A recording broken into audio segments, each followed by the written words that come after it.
सबसे बड़ा चोर कौन है?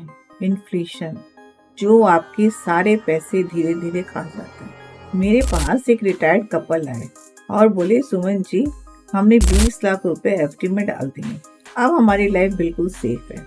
मैंने उनसे पूछा, आप हमको एक बात बताइए, आज जो ग्रोसरी का बिल 5,000 का है, वो 10 साल बाद कितने का आएगा?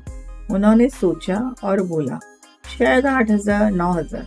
मैंने उनसे कहा, एफडी अगर आपको 5% दे रहा है और इन्फ्लेशन 6% है, तो आपका तो हर साल 1% का पावर लॉस हो रहा है। तो इन्हीं पैसों से आप 10 साल के बाद ग्रोसरी कैसे खरीद पाएंगे?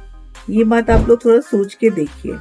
कुछ साल बाद उन्होंने ये महसूस किया कि उनका एक्सपेंस उनके ग्रोथ से ज्यादा हो रहा है। अब उनको रियल में चिंता हुई। वो मेरे पास आए और बोले, आपने ठीक कहा था, अब वही ग्रोसरी का बिल हमारा डबल हो गया है, लेकिन रिटर्न उतना ही है, तो अब हमको क्या करना चाहिए? मैंने उनसे कहा, आप इसको इक्विटी म्यूचुअल फंड में डालिए और वहाँ से SWP करिए, आप देखेंगे कि आपको ज्यादा रिटर्न मिल रहा है। उन्होंने उसी पैसे को FD से निकाला और इक्विटी म्यूचुअल फंड में डाल दिया, लेकिन उन्होंने कहा, हम अभी नहीं करेंगे, हम कुछ दिन बाद अपना SWP शुरू करेंगे।